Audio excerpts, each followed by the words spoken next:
Assalamualaikum warahmatullahi wabarakatuh.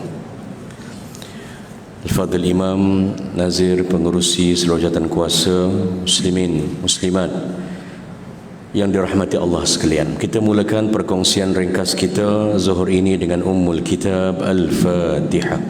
A'udzu billahi minasyaitonir rajim. Bismillahirrahmanirrahim. Alhamdulillahirabbil alamin. Ar-Rahmanir Rahim. Maliki yaumiddin. Iyyaka na'budu wa iyyaka nasta'in. Ihdinas siratal mustaqim. Siratal ladzina an'amta 'alaihim ghairil maghdubi 'alaihim waladdallin. Alhamdulillah thumma alhamdulillah thumma alhamdulillahi wa kafa. Wassalatu wassalamu ala rasulihil mustafa Sayyidina Muhammad wa ala alihi wa sahbihi ajma'in. Muslimin muslimat yang dirahmati Allah subhanahu wa ta'ala sekalian, mari sama-sama kita mempertingkatkan kesyukuran kepada Allah subhanahu wa ta'ala dalam keadaan kekurangan kita menerusi persembahan sama ada daripada sudut kualiti dan kuantiti ibadah kita kepada Allah, bermula daripada bangkit daripada awal pagi sehinggalah kita tidur pada malam harinya. Kita mempunyai pelbagai kekurangan, pelbagai kelekehan daripada pelbagai sudut. Namun Allah subhanahu wa ta'ala melihat itu dan juga terus memberikan kepada kita nikmat, mengekalkan nikmat dan kelebihan sedia ada. Malah dalam banyak keadaan Allah subhanahu wa ta'ala tanpa mengira bagaimana prestasi persembahan kita sebagai hamba kepadanya, Allah tetap dan terus menambahkan nikmatnya kepada kita dan juga kepada ahli keluarga. Kadang-kadang nikmat yang Allah berikan itu suatu yang mungkin kita tidak layak untuk menerimanya, ataupun kita merasakan diri kita layak, namun ramai lagi orang di luar sana yang jauh lebih layak untuk menerima itu. Atas segalanya, bersyukurlah kita kepada Allah subhanahu wa ta'ala dengan nikmat Ramadan al-Mubarak ini. Muslimin muslimat yang dirahmati Allah, perkataan as-siyam yang membawa maksud puasa, alif lam sad ya alif mim, ataupun dalam bentuk perkataan sauma seperti mana niat puasa kita, nawaitu sauma ghadin, dia membawa makna menahan diri dalam erti kata puasa. Menurut Al-Quranul Karim, berdasarkan kepada Al-Quran, kita perhatikan terdapat 13 tempat, 13 kali perkataan as-siyam ataupun puasa itu disebutkan. 6 kali daripada 13 itu daripada surah Al-Baqarah, 2 kali disebutkan puasa dalam surah Al-Ma'idah, 2 kali disebutkan ibadah puasa di dalam surah Al-Ahzab, sekali dalam surah An-Nisa, sekali dalam surah Al-Mujadalah, dan sekali dalam surah Maryam. Kalau kita perhatikan dalam surah Maryam, merujuk kepada ayat yang ke-26, Allah subhanahu wa ta'ala merakamkan dialog yang dinyatakan oleh Sayyidatina Maryam, ibu kepada Nabi Isa alaihi salam, puteri kepada Nabi Zakaria alaihi salam. Beliau menyatakan yang direkodkan pada ayat yang ke-26 surah Maryam, a'udzubillahi minasyaitonir rajim, inni nazartu lirrahmani sawman walan ukallimal yawma insiya. Sesungguhnya aku bernazar kepada Ar-Rahman, Tuhan yang Maha Pengasih dan Pemurah, bahawasanya aku bernazar untuk tidak bercakap dengan sesiapa pun selepas daripada hari itu. Subhanallah, kesukaran atas kesukaran, kesakitan atas kesakitan, kepayahan atas kepayahan yang Allah berikan ujian kepada Maryam ketika mana ia mengandungkan Nabi Isa alaihi salam. Kaumnya Bani Israel memberikannya dengan pelbagai tuhmahan, kata-kata yang buruk, sindiran-sindiran yang menyatakan bahawa Maryam yang sentiasa berulang-alik di rumah Allah dan berada di mihrab, apabila tiba-tiba ia hamil tanpa berbapa, tanpa melalui proses perkahwinan yang biasa. Lantaran itu pelbagai bentuk tuhmahan diberikan oleh kaumnya, dan Maryam diberikan arahan oleh Allah subhanahu wa ta'ala untuk tidak menjawab dan tidak berkata-kata, dan membiarkan tiba masanya bila kelahiran Nabi Isa alaihi salam. Mukjizat antara yang terawal Nabi Isa alaihi salam adalah boleh berkata-kata biarpun pada ketika itu masih lagi baru dilahirkan, dan menjawab bahawa dia adalah merupakan utusan Allah dan ibunya Maryam adalah merupakan wanita suci. Daripada ini juga kita perhatikan ketika mana turun ayat Al-Quranul Karim 183 dalam surah Al-Baqarah, dan selepas daripada itu perkataan as-siyam, puasa, dituruti pada ayat-ayat yang berikutnya 184, 185, 186 dan 187. Bermula pada ayat 183 bila turun lafaz ya ayyuhallazina amanu kutiba alaikumus siyam hingga akhir ayat, wahai orang-orang yang beriman, dituliskan untuk kamu melaksanakan ibadah puasa. Antara respon awal baginda Rasulullah sallallahu alaihi wasallam dalam hadis sahihnya, rawi sahabinya adalah Abu Hurairah radhiyallahu an, baginda Rasulullah sallallahu alaihi wasallam menyatakan, wa inimru'un qatalahu aw syatamahu falyaqul inni shaim marratain. Dalam bulan Ramadan ini, mana-mana orang, sekiranya ada mana-mana insan yang lain yang ingin berbalah dengannya, yang mengajaknya untuk bergaduh atau bertegang leher ataupun untuk bertengkar, atau juga ada mana-mana orang ketika mana dia berpuasa yang memberikan tekanan dan provokasi dengan makian, cercaan, perkataan-perkataan yang buruk, sindiran-sindiran dan sebagainya, maka respon yang Nabi sarankan kepada kita sebagai orang yang berpuasa dalam bulan Ramadan, kata Nabi, falyaqul, maka hendaklah ia sekadar berkata inni shaim, sesungguhnya aku berpuasa, dan Nabi menyebutkannya itu sebanyak 2 kali. Lantas perkataan siyam yang 13 kali disebutkan di dalam Al-Quranul Karim, satu daripada intipatinya itu adalah menahan diri daripada melakukan perkara yang biasa dan boleh untuk kita lakukan, tetapi kerana Allah Subhanahu wa taala dan semata-mata kerana Allah, maka kita menahan diri daripada larangannya. Untuk berpuasa Ramadan antaranya menahan diri daripada makan dan minum pada waktu dan jangkaan seperti mana yang kita sedia maklum.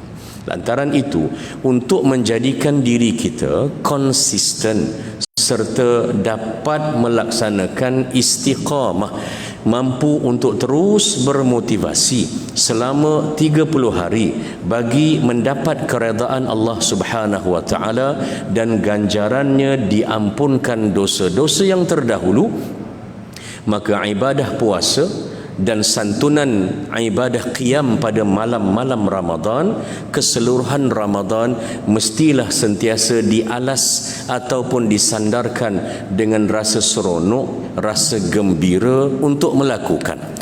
Kalau satu-satu perkara itu tidak dimulakan dengan rasa seronok dan gembira kerana Allah, maka ibadah itu mungkin tidak akan bertahan lama.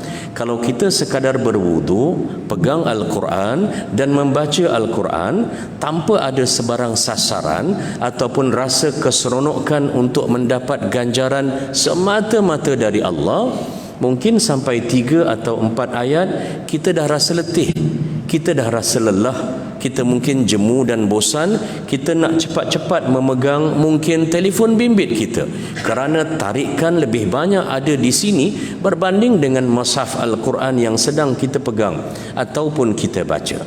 Ini adalah merupakan bulan Al-Quran, dan bulan ini adalah merupakan tanda Allah nak memberikan keseronokan, kebahagiaan dan kesejahteraan kepada orang-orang yang beriman. Lantaran itu dibuka gelanggang perkataan siyam, yakni puasa dalam Al-Quranul Karim, menerusi ayat 183 surah Al-Baqarah ini. Allah mulakan dengan lafaz ya ayyuhalladzina amanu. Terjemahannya kita semua sedia maklum, wahai orang-orang yang beriman. Dan keseluruhan 6,236 ayat Al-Quran sebanyak 89 kali diulang ayat-ayat dan tempat yang bermula dengan lafaz wahai orang-orang yang beriman, di mana perkataan ya berbaris atas di hadapan membawa makna adatun nida di dalam bahasa Arab yang membawa makna panggilan, ajakan, seruan, pelawaan daripada Allah Subhanahu wa taala yang mengajak kita secara bersungguh-sungguh untuk masuk dalam Ramadan dan melaksanakan perintah puasa. Tidak cukup sekali Allah Subhanahu wa taala meneruskan ajakan ini dengan kalimah yang kedua. Selepas perkataan ya, datang perkataan ayyuha.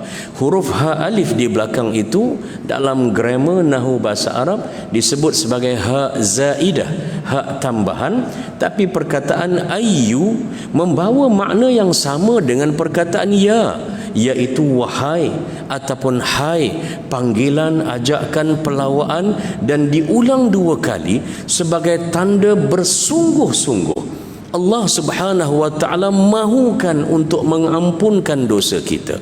Allah memang mengajak kita semua, biar bagaimana sekalipun kita ini sebelum Ramadan, Allah membuka ruang dan pintu seluas-luasnya untuk setiap seorang daripada kita mendapat keberkatan dan ganjalan dalam Ramadan. Lantaran itu dua kali greetings, at-tahiyyat atau ucap selamat disebutkan dalam ayat ini, dan mana-mana pengulangan ayat, kalimah atau huruf dalam Al-Quran dia membawa jurus makna yang berbeza, bukan sekadar pengulangan yang biasa-biasa ataupun yang sia-sia. Lantas Allah memberikan isyarat sebelum sebut tentang puasa, Allah mengajak bersungguh-sungguh agar kita menyediakan diri kita masuk dalam Ramadan dan kekal konsisten sepanjang 30 hari. Kenapa? Kerana pintu syurga itu dibuka seluas-luasnya oleh Allah, pintu neraka ditutup kemas oleh Allah, dan para syaitan diikat, dirantai dan juga dibelenggu agar memudahkan kita untuk terus konsisten dalam Ramadan. Subhanallah, bila ayat ini dimulakan dengan greetings, ucap selamat, tahiyat dan jemputan yang sebegitu, ibarat kita menerima jemputan walimah. Ada jiran kita, anaknya nak kahwin Syawal ni, katalah 10 Syawal, dia hantar WhatsApp pada kita, Haji, jemput sekali seisi keluarga, anak sulung saya nak kahwin, tarikh sekian-sekian di tempat sekian-sekian, jemput datang. Kita baca, kita diam. Lagi beberapa hari nak majlis walimah, dia mesej pula, dan kali ini dia tak hantar dalam grup yang umum, dia hantar secara personal message. Dia kata, Ji, Ramadan hari tu saya ada hantar WhatsApp dalam grup, saya nampak blue tick tapi Haji tak jawab, mungkin Haji baca saja. Saya nak jemput ni, lagi 3 hari ni anak saya nak kahwin, jemputlah datang Ji ya, tempat sekian, tarikh sekian. Kemudian pada hari berkenaan pun tiba-tiba dia WhatsApp kita lagi, Ji, agak-agak datang pukul berapa hari ni? Kawan-kawan kita yang lain datang dalam pukul 11.30. Kalau Haji datang dalam waktu macam tu, boleh saya letak satu meja yang khas, kita boleh sembang-sembang, boleh jumpa, boleh reunion dan sebagainya. Kita yang mungkin asalnya jemputan awal tu, kita mungkin berpendirian tak berapa nak hadir. Kita mungkin ada program lain, kita mungkin ada agenda lain untuk pergi ke lokasi yang lain. Tetapi bila dijemput sekali, diulang jemputan, nampak kesungguhan dalam menjemput, mengajak dan juga untuk meraihkan kita, kebiasaannya kita sebagai manusia, kita akan rasa ataupun terpanggil untuk hadir biarpun sekejap. Kerana kita rasakan meraihkan, ni abang bukan nak pergi sangat, tapi Haji ni bersungguh betul dia mengajak ni, dah 2 kali dah hantar personal message untuk datang dan jemput, kita datanglah sekejap, tunjuk muka pun tak apa, tak makan pun tak ada masalah sebab kita ada program lain. Kemungkinan kita akan rasa terdorong sebegitu. Beginilah ibadah siyam ataupun puasa yang 13 kali disebutkan di dalam Al-Quran. Allah nak menunjukkan kepada kita perkataan ya yang bermakna wahai di awal kalimah, dia menunjukkan makna an-nida lil ba'id, panggilan untuk orang yang jauh.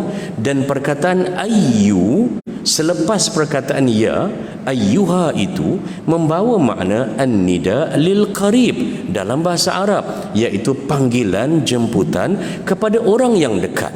Artinya dalam banyak ruang dan cabang pengertiannya, daripada bulan Syawal tahun lepas sehinggalah kepada Sya'ban baru-baru ini, kemungkinan 11 bulan yang lalu sebelum masuk Ramadan, ada ramai hamba Allah yang dirinya itu jauh dengan Allah Subhanahu wa taala. Mungkin jauh dengan Allah itu diistilahkan dia kurang masa, kekangan, faktor tugasan, komitmen, dia kurang mempunyai masa untuk berulang-alik ke rumah Allah, masjid dan surau. 11 bulan yang lalu kemungkinan dia orangnya yang tak berapa nak menyantuni memegang Al-Quran dan bertilawah Quran.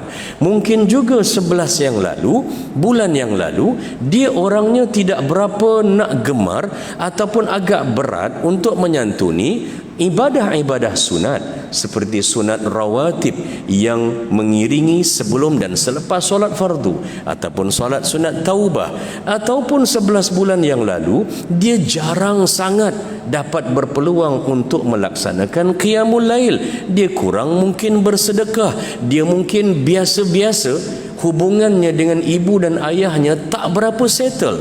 11 bulan yang lalu dia mungkin ada pertengkaran, dia mungkin ada pertelingkahan dengan adik-beradiknya, sanak saudaranya. Ini antara kriteria dan contoh orang-orang yang disifatkan sebagai 11 bulan yang lalu dia jauh dengan Allah Subhanahu wa taala.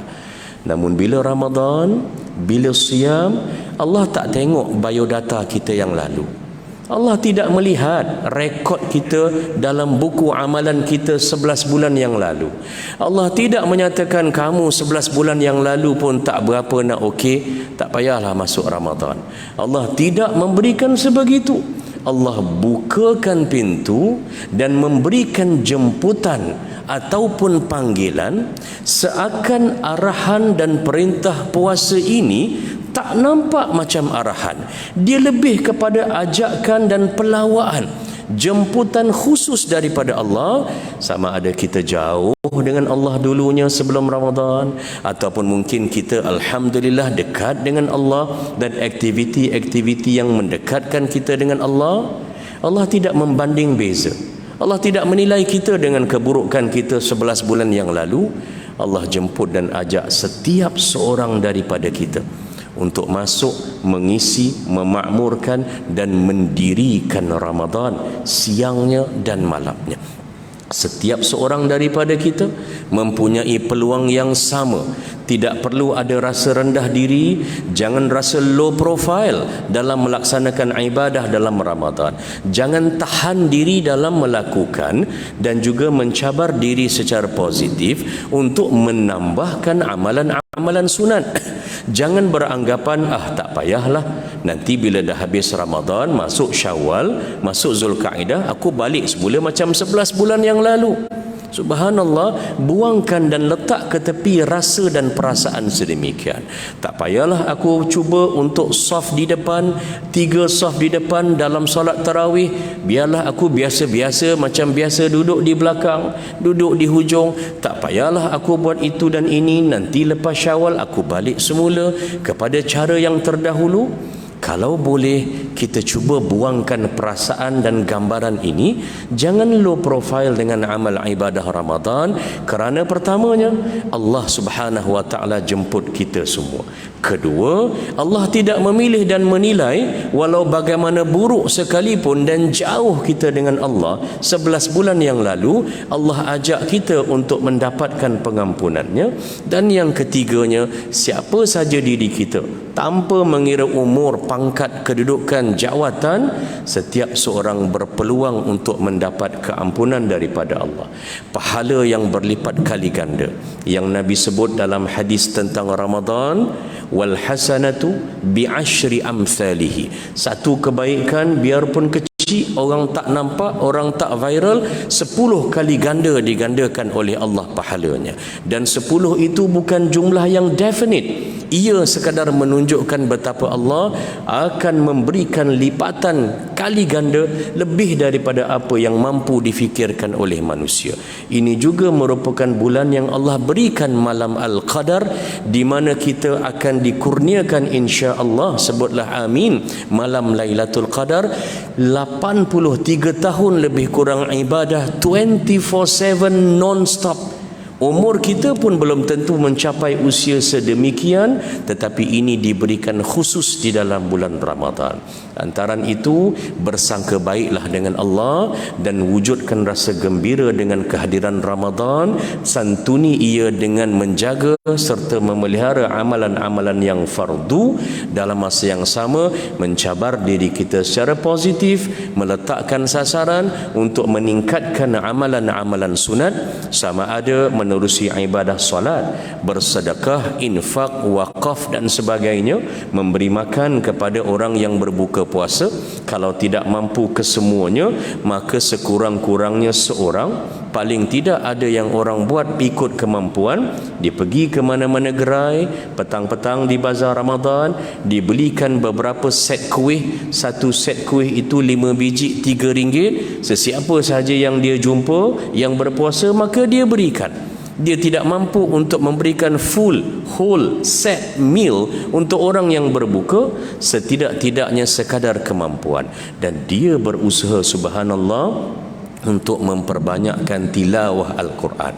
Ada masa, contoh tengah hari ini, panas terik subhanallah, kita kadang-kadang nak pegang Quran, nak baca sendiri pun, ia merupakan satu jihad yang sangat besar. Ambil gambaran dan pengajaran ini daripada hadis ringkas Abdullah bin Mas'ud radhiyallahu an selaku rawi sahabinya. Beliau menyatakan, pada suatu hari, qala li Rasulullah sallallahu alaihi wasallam, Nabi Muhammad sallallahu alaihi wasallam bersabda kepadaku, kata Abdullah bin Mas'ud, iqra alayya al-Quran. Wahai Abdullah, bacakan kepadaku Al-Quran. Abdullah bin Mas'ud sahabat yang minta dibacakan dan diajarkan Quran itu Nabi sallallahu alaihi wasallam. Maka Abdullah bin Mas'ud rasa sangat low profile, sangat rendah diri, sangat teragak-agak nak bacakan pada Nabi. Dia pandang Nabi dan dia menyatakan, ada dalam hadis ini disebutkan, aqra'u alaika wa alaika unzil. Wahai Nabi, kamu nak aku bacakan kepada kamu Al-Quran, sedangkan keseluruhan Al-Quran itu turun ke atas kamu. Kamulah yang menghafaz Al-Quran, kamulah yang mengetahui semua isi kandungan Al-Quran. Siapalah aku nak membacakan Quran kepadamu? Qala, Nabi menjawab, inni, sesungguhnya aku, uhibbu, sangat suka, an asma'ahu, agar aku dapat mendengar bacaannya, min ghairi, daripada orang lain. Ini adalah merupakan antara sunnah yang mungkin agak terpinggir dari sudut praktikalnya. Kita faham, kita sedia maklum, membuka dan membaca Quran, tilawah berseorangan, tadarus 2 orang ataupun lebih, dengan kita membaca sendiri Al-Quran. Tetapi menjadikan diri kita sporting, menjadikan diri kita bersedia, menjadikan diri dan pendengaran kita suka untuk mendengar bacaan Al-Quran daripada orang lain kepada kita, maka ini juga adalah merupakan sunnah dan boleh untuk kita praktikkan di rumah. Ada masa-masanya kita balik ke rumah dalam keadaan penat. Kita sebagai ayah, kita sebagai ibu, apa kata kita panggil anak kita? Along, Angah, duduk sebelah ayah, tolong bacakan Quran sikit pada ayah. Panggil isteri kita, panggil suami kita, tolong bacakan Quran sikit kepada saya. Kerana ini antara yang Nabi SAW pernah minta dan lakukan. Lantaran itu, membaca Al-Quran kepada orang lain jangan hanya difokuskan ketika orang itu sedang sakit atau terlantar atau tidak mampu untuk membacanya sendiri. Biar Al-Quran itu, kalaupun kita dah tak larat dan penat untuk baca, ianya sentiasa berada dalam ruang legar rumah kita dan ianya dibaca serta disemarakkan oleh ahli keluarga kita. Yang baik dari Allah Subhanahu wa taala, yang lemah pastinya daripada saya, ampun maaf dipinta.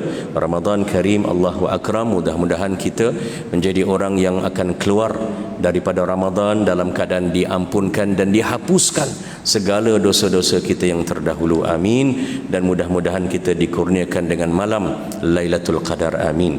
Aqulu qawli hadha wa astaghfirullahal azim li wa lakum.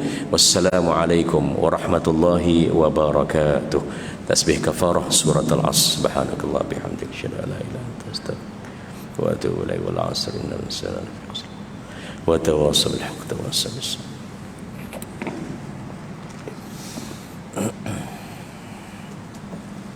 Berapa?